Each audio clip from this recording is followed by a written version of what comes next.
L'École européenne de l'art et des matières est un centre de formation dans les domaines de la finition du bâtiment. Nous avons des formations pour artisans ou également pour des personnes qui sont demandeurs d'emploi qui vont de 2 jours à 8 mois. Nous avons cette formation de mathieriste coloriste en décor mural avec un aboutissement pour une certification nationale d'un niveau 4.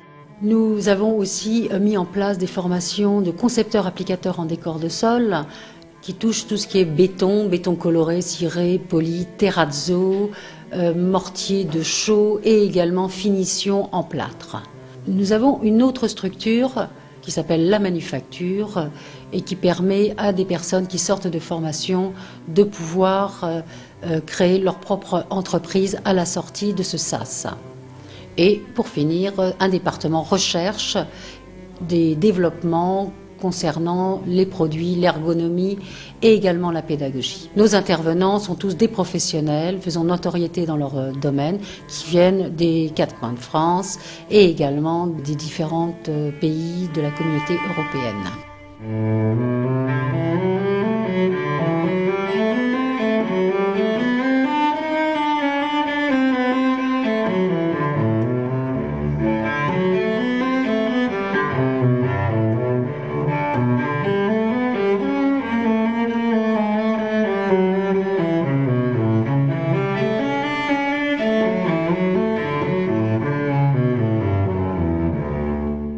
J'interviens à l'École européenne de l'art et des matières dans le module couleur. C'est un module de fondamentaux qui permet aux stagiaires d'acquérir des bases à la fois techniques et en matière de sensibilité.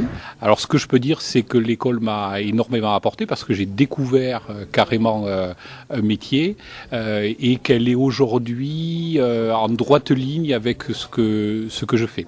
Au niveau de l'école, donc j'interviens sur 2 thèmes. Le premier thème, donc la terre, où nous avons par groupe plusieurs stages d'une semaine. Un stage sur la préparation maçonnerie, les enduits, donc monocouche, et un stage qui est plus finition, graffito. J'enseigne ici en formation chaux, donc enduit et stuc à la chaux. Et je m'occupe également de formation sur les sols, béton ciré, béton poli, et aussi des bétons plus traditionnels, des bétons de plâtre, des bétons de chaux, tels qu'on pouvait les pratiquer dans les époques précédentes. Donc l'idée un petit peu de l'école, ça serait peut-être d'essayer de faire le joint entre les graphistes, les architectes et les matiéristes, les gens qui font donc du bâti matière. Voilà.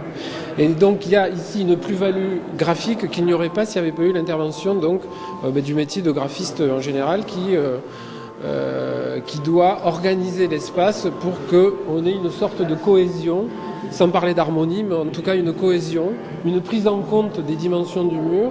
Que dire de l'école? Eh bien, j'en suis très très content. On les suit aussi bien au niveau, je dirais, municipalité qu'au niveau de la Cora. On connaît leurs besoins.